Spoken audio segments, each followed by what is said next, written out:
अस्सलाम वालेकुम। कैसे हैं प्यारे दोस्तों? ठीक हैं आप? मैं उम्मीद करता हूं आप ठीक हैं।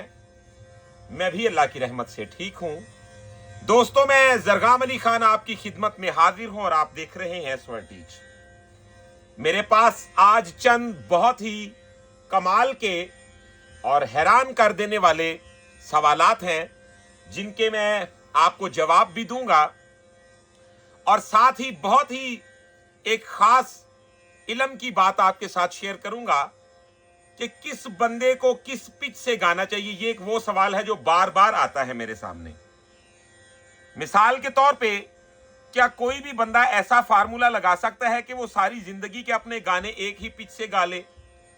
या वो दोस्त जो नात पढ़ते हैं या हारमोनियम के बगैर, इंस्ट्रूमेंट के तानपुरे के बगैर उनको पढ़ना जो है वो पढ़ता है, तो जब वो खर्च रखते हैं तो उनसे खराबी हो जाती है, वो क्या करेंगी? आज का जो ये मेरा व्लॉग है, इसमें आपको बहुत कमाल की मैं वजाहत कर दूंगा। पिच के हवाले से आपको मुकम्मल तौर पे मैं ये समझा दूंगा जी कि ऐसा मुमकिन है या नहीं। क्या हम एक ही पिच से अपनी जिंदगी का सारा म्यूजिक जो है उसका गुजर बसर कर सकते हैं, या ये गलत बात है? कैसा करना चाहिए या नहीं करना चाहिए? एक सवाल है जी, गाने वाला जो है वो कौन सा अच्छा है? अब ये मुझ पे किसी ने सवाल किया है। अगर मेरी नजर से कोई इस बात को सुने या समझे तो आप यकीन माने कोई भी बुरा नहीं है। आप हैरान हो जाएंगे कि बंदे ऐसी ऐसी तरबियत के हैं कि उनको चाहे म्यूजिक के बारे में खुद कुछ नॉलेज है या नहीं है, लेकिन उनको यह घमंड जरूर होता है, फलाना बंदा अच्छा गांदा है तो ढींगड़ा बंदा भैड़ा गांदा है। मैं एक मिसाल देता हूं, जरा दिल पे हाथ रख के सुनिएगा। बहुत ही कमाल का गाना गाया उस्ताद मेहदी हसन खान साहब ने। ऐसे लोग दोबारा नहीं आएंगे।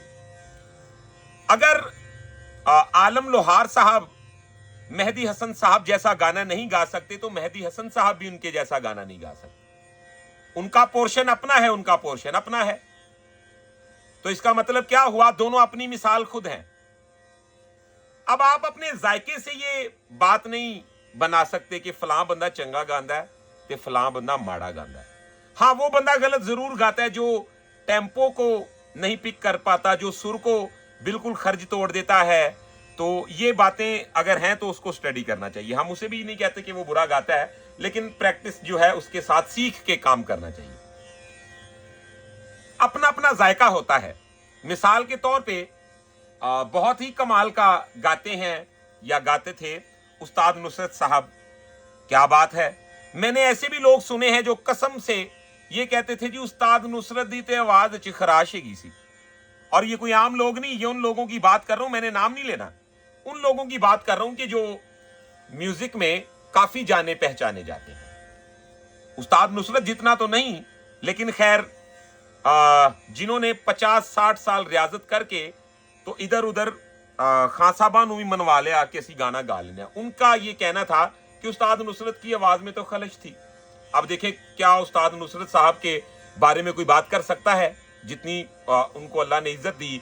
और बेशक जो उनको शक की निगाह से देखता है कि उनके काम में कोई नुक्स है, समझ लें उनके दिमाग च कोई नुक्स है। ठीक है जी, अब वीडियो को शुरू करते हैं। बिना टाइम को वेस्ट किए ये बातचीत आपके साथ चलती रहेगी। मैं इस बात की तरफ आता हूं, पिच। आप यूं समझ लें कि मैं गाना शुरू कर लेता हूं यहां से। अब मैं सोच रहा हूं जी मैं तो यहीं से गाऊंगा, मेरा तो सी शार्प जो है वो ये स्केल है मेरा। अब मैं यहां से गाता हूं। अब ये भी ख्याल रखना है कि सी शार्प से मैं इस वजह से गा रहा हूं, मेरा आवाज यहां से ऊपर नहीं जाता या यहां से ऊपर नहीं जाता। ठीक है, अब मैं क्या करता हूं, मुझे किसी ने फरमाइश कर दी जहां पे मैं इसमें गाना गा रहा हूं बड़े मजे के साथ।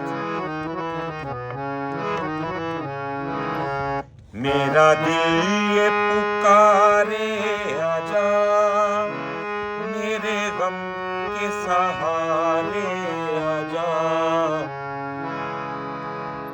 भीगा भीगा है सामा, ऐसे में है तूफान, मेरा दिल ये पुकारे आजा। अब एक बंदा महफिल से उठा, उसने कह दिया कि भाई ओ ते सुना दे उनके अंदाजे करम, उन पे वो आना दिल का। अब सुर यही है, तो क्या होगा जी? मैं यहां से गाता हूं।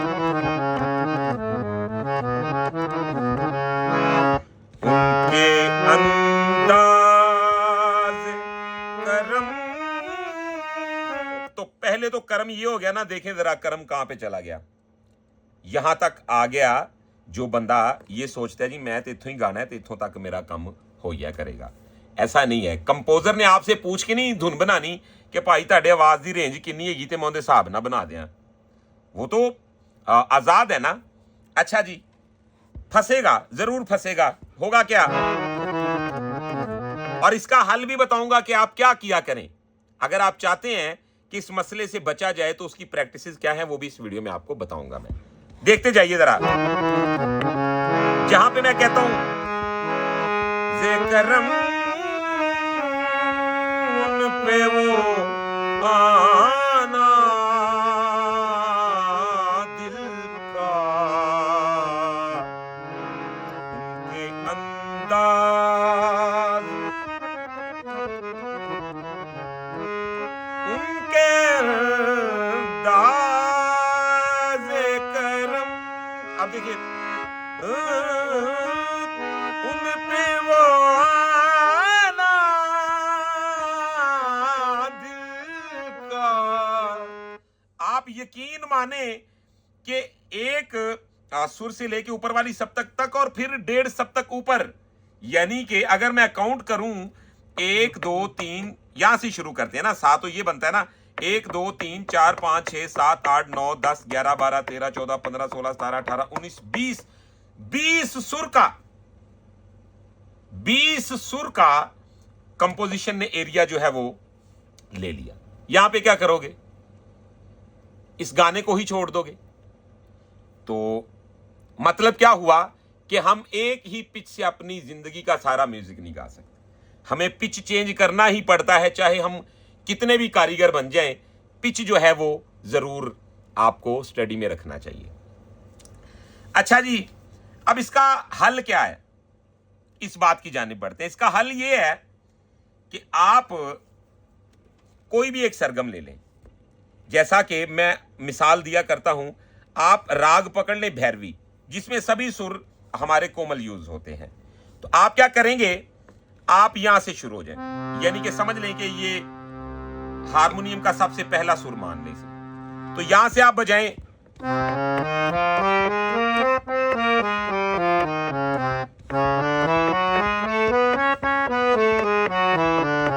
वही सरगम आपने यहां से बनानी है, वही सरगम यहां से बनानी है, फिर उसी सरगम को यहां से भी बनाना है।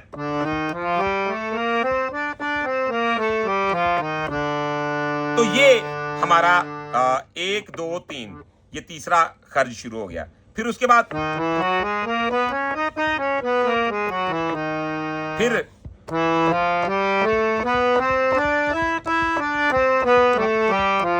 कुछ दोस्त होते हैं वो समझते हैं कि शायद सरगम ही बजा के दिखा रहे हैं, यानी कि ऐसा नहीं है। फिर स्टडी भी की, इन पे स्टडी भी करना चाहिए आपको, यानी कि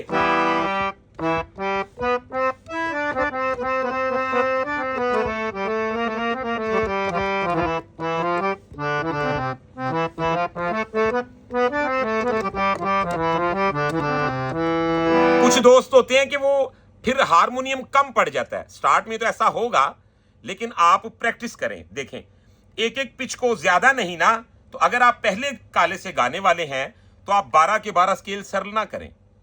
आपको क्या चाहिए, कम से कम आपका 1 2 3 4, ठीक है। और अगर ये भी आपको डिफिकल्ट लगता है तो मैं आपको इससे भी शॉर्टकट एक तरीका बता देता हूं। कुछ दोस्त क्या करते हैं जी, वो कहते हैं कोई गल नहीं, स्केल चेंज है। अब स्केल चेंज तो है आपके पास।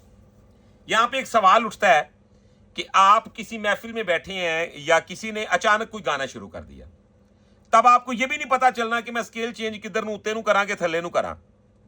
तो सच सच होता है, सच का मुकाबला कोई चीज नहीं कर सकती। आपके पास स्केल चेंज पड़ा भी हुआ है, तो किसी बंदे ने यूं ही कोई गाना शुरू कर दिया, कहते यार जरा नाल माड़ा जा बजाई, वो माड़ा जा नहीं, वो तो सही है अपनी जगह, तो कह रहा जी माड़ा जा बजाई, लेकिन वो जो माड़ा जा कह रहा है ना, वो समझने के वो बड़ा मुसीबत आपको पड़ेगी, क्योंकि आपने स्टडी नहीं की हुई। आपने करना क्या है, कम से कम अगर आप सभी स्केल को सरल नहीं कर सकते तो ए शार्प यहां से, ठीक है, फिर एक ये स्केल बहुत मस्ट है, ये स्केल बहुत मस्ट है, ये और ये। अगर आप गाना गाते हैं मिसाल के तौर पे सी शार्प से, तो फिर आपको 1 2 3 4, यानी कि अगर आप यहां से गाना अच्छा गा लेते हैं तो आपको पता है यहां तक आवाज जाता है, यहां तक जाता है, तो आप यहां से भी गाएंगे ना, अंदाज करम उन पे वो आना दिल का।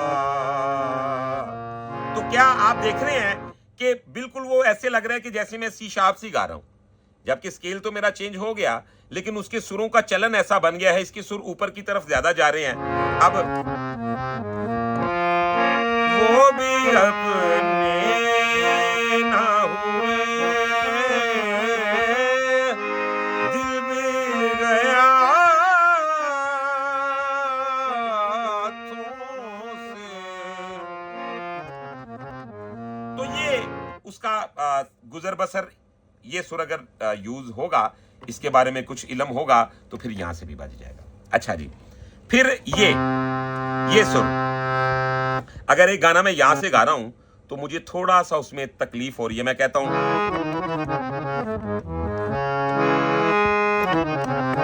अब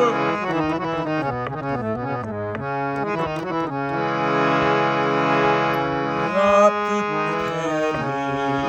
है तेरे, जैसा कहते हैं सुरमैया चल की तरह। अब आप देखिएगा जी, मुझे लगता है कि अगर मैं महसूस करता हूं कि यार ये पिच थोड़ा सा बड़ा है, तो हम क्या करेंगे,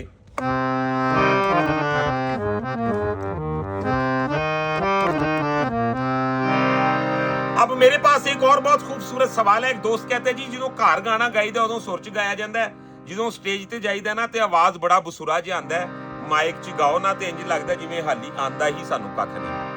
इस नुक्स पे मैं बात करता हूं, ये क्यों है और ये ऐसे ही रहेगा अगर आपने अपनी हरकत को चेंज ना किया तो मैं कर लूंगा यहां से, देखें, सुरमैया चल की तरह। तो ये मुझे स्टडी है, तो मुझे पता है यार मैं यहां से भी बजा लूंगा। ये छोटी छोटी फिक्रें बंदे को बड़ा तंग करती हैं। अच्छा जी, अब यहां से गाना मैं गाता हूं जी, ये देखें, अब ये सुर मैंने रख लिया, तो मैं, मुझे कोई बंदा फरमाइश कर देता है जी सुना दे तांगा वाले नैन कदों सुख नाल सौणगे, तो मैं कर दूं तांगा वाले नैन कदों सुख नाल सौणगे। अब खैर हमने तो रियाजत की है, बेस में आवाज लग रहा है, अनाड़ी बंदा जी चाहे वो उसे पता ही ना चले, वो उन्हें कहना है गाना मेरे हाथ से बने ही नहीं, क्योंकि पिच मैच नहीं कर रहा, तो इसके लिए पिच ऊपर करना पड़ेगा। अब आप यकीन माने कि ऐसी कंपोजिशनें हैं कि अगर मैं यहां से भी गाऊंगा ना तो इसके सुर ज्यादा ऊपर नहीं जाएंगे, ये मुझे यहां से भी गानी पड़ेगी, जबकि मेरे गले का जो स्केल है वो यही है। एक मिसाल दे रहा हूं कि जो बंदा सी शार्प से गाता है वो यहां से भी उसको पता होना चाहिए। मिसाल के तौर पे देखिए, तांगा वाले नैन कदों सुख नाल सौणगे, सुख साडे लुटे जिन्ना ओ फिर कदों पाउणगे। तो ये यहां से भी बिल्कुल नॉर्मल है, ज्यादा ऊपर नहीं जा रही, ठीक है। किसे यानी अंतरे के सुर ही नीचे से ले लिए, तो मतलब निकला कि आपको हर पिच से प्रैक्टिस करना चाहिए। अब उन दोस्तों की जानिब बढ़ते हैं जी जो ये कहते हैं जी जो स्टेज ते गाई है ना तो उदों बड़ा बोंगा जिहा लगता है, अच्छा नहीं लगता। वो इस सूरत में लगता है कि जब आप गाने के साथ जुल्म करते हैं, यानी कि गाने के साथ जुल्म क्या है, सिखाने वाले भी जुल्म कर देते हैं। यानी कि देखें, मैं अब एक गाना गा रहा हूं यहां से,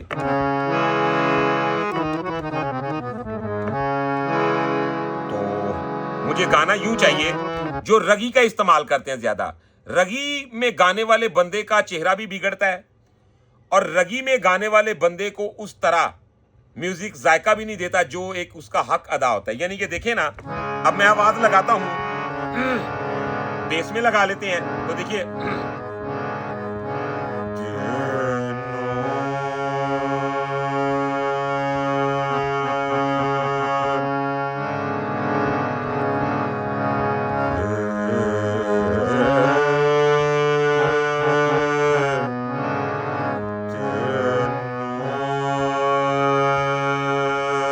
तो गले को फोर्स ठीक मिल रही है और झूठ का गाना नहीं गा रहा हूं, यानी कि आवाज को बना नहीं रहा हूं। तो आवाज को सीधा लगा रहा हूं, सीने का आवाज।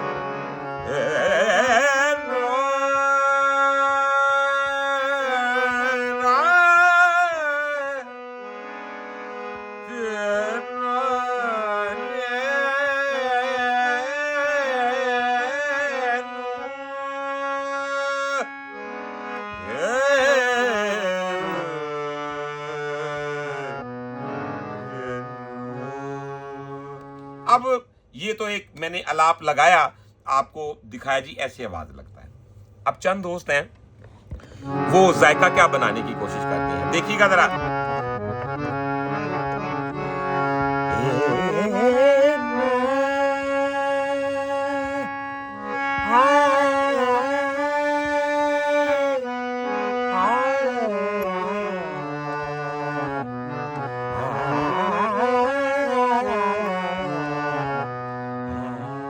तो जब आवाज को खींच के लगाया जाएगा तो एक चीज है जिसका नाम है असर, रिक्कत, वो खत्म हो जाएगी। आप गाने को सुर की रिक्वायरमेंट के मुताबिक तो, और दूसरी बात, जब माइक सामने आएगा वो बताएगा आपको कि ये कहां कहां छुपा हुआ था बंदा। हारमोनियम हथ फड़ना ते घुट घुट के आवाज ला के गाना, असी इनू गाना नहीं मानते।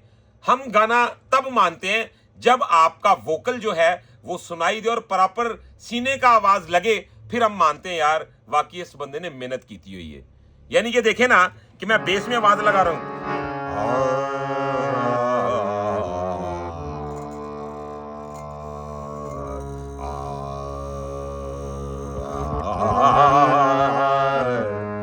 अब देखिएगा,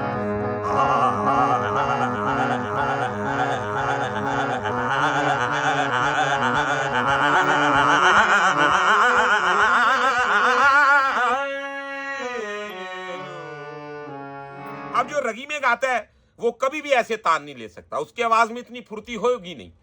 कैसे? तो वो क्या लगाएगा भी तो फिसलेगा। अब आपको करना क्या है, आपको अपनी प्रैक्टिस का तरीका ठीक करना है। यानी कि प्रैक्टिस कर रहे हैं तो ऐसे ना करें,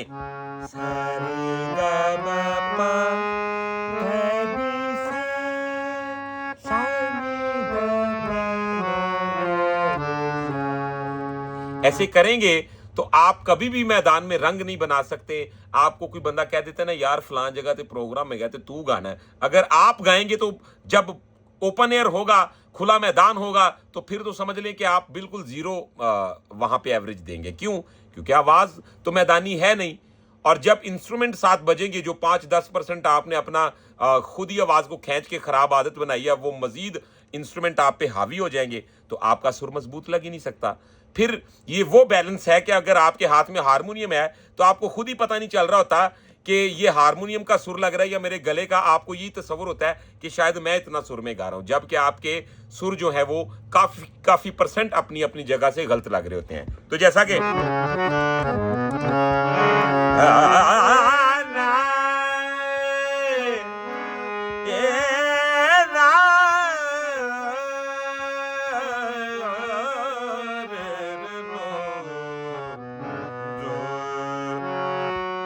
आज बेला सजन आयो रे ना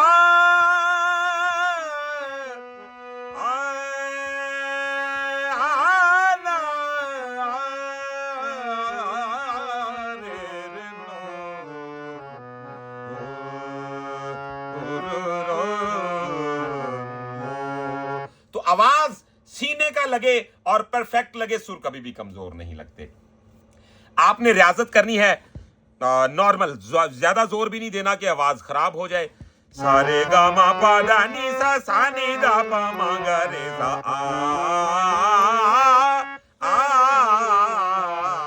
तो आपका आवाज खुद ब खुद एक रवश इख्तियार कर लेगा। तो लास्ट पे जी एक सवाल है, जो दोस्त घरानों की बात करते हैं, घराने। अब घराने की बात, ये हरफ आखिर पे बहुत ही कमाल की आपको बताने लगा हूं कि जहां तक घरानों की बात है ना, अगर घराने ही गाना गा सकते हों तो ऐसे ऐसे लोग भी हैं कि पूरे घराने दा ना एक पासे तो उस कल्ले ही सिंगर दा ना एक पासे। मैं ना घराने का नाम लूंगा और ना उन सिंगरों का नाम लूंगा, लेकिन आप यकीन माने कि पूरे खानदान का, घराने वाले पूरे खानदान का नाम सभी लोगों का मिला के एक साइड पे, और एक ऐसा सिंगर जो समझ लें कि उसकी बिरादरी भी जो है वो खान साहब कम्युनिटी से नहीं है, लेकिन अल्लाह ने इतनी इज्जत दे दी कि उन सभी से उसका नाम ज्यादा हो गया। अब एक बंदा वो अपनी तरफ से कहता फिरे कि यार वो फलाना अताई है, अगर अताई तस्वर करे कि तुसी अताई है तो फिर तुसी की करोगे। मिसाल के तौर पे अगर घराने का घमंड है तो मुझे एक बात बताएं, फिर आपके सभी के सभी लोग ही उस बंदे की तरह क्यों नहीं हो जाते जिसकी वजह से घराने का नाम हुआ। बड़े बड़े बसूरे भी गा रहे ने घराने। अब ये जो बात है, घराना एक यही बात मेरे ख्याल में है, क्योंकि जिस बंदे की दूसरी तीसरी नस्ल गाने में ही हो वो कहते ने जी साडा फलां घराना है। इसका मतलब ये नहीं है कि गाना घराने वाले गा सकते हैं या जी घराने वाला गल करदा है तो वही गल हरफ आखिर है, ये ऐसी बात नहीं है। ये इलम है, तो इलम मेरा खुदा किसी को भी दे सकता है। और फुल कॉपी करने वाले बंदे जो किसी को फुल कॉपी करते हैं, वो क्या करते हैं, वो कभी भी नाम नहीं पैदा कर पाते। अगर उनको कोई बुला भी लेता है तो कहता है यार देखना उफो सारा सेम टू सेम फलां वर्गा लगता है, यानी कि वो क्रेडिट फिर नहीं जा रहा होता है। तो आप कभी भी किसी को फुल कॉपी मत किया करें। तो व्यूअर्स, आज की जो वीडियो में मैंने आपको 3-4 चीजें बताई हैं, ये समझ लें कि बहुत ही अहम है पिच का पता होना, और इसके साथ साथ आवाज को चोर तरीके से लगाना, खुल के ना लगाना, रियाजत गलत होगी तो जारी बात है प्रोग्रेस भी गलत होगी। तो मुझे उम्मीद है वीडियो आपको बहुत पसंद आई है। अगर वीडियो पसंद आई है तो चैनल को सब्सक्राइब कर लें, बेल आइकन के बटन को प्रेस कर लें, ताकि हमारी हर आने वाली वीडियो आप तक आसानी के साथ पहुंचती रहे। इसके अलावा अगर आप हमसे प्राइवेट क्लास लेना चाहते हैं तो वो भी आपके पास ऑप्शन मौजूद है। हमारा व्हाट्सअप नंबर है 0321941445। तो आज की वीडियो में इतना ही। इंशाल्लाह अगली वीडियो में मिलते हैं बहुत सारी इंफॉर्मेशन के साथ। तब तक के लिए अपना रखिएगा बहुत सारा ख्याल। मुझे दीजिएगा इजाजत। अल्लाह हाफिज।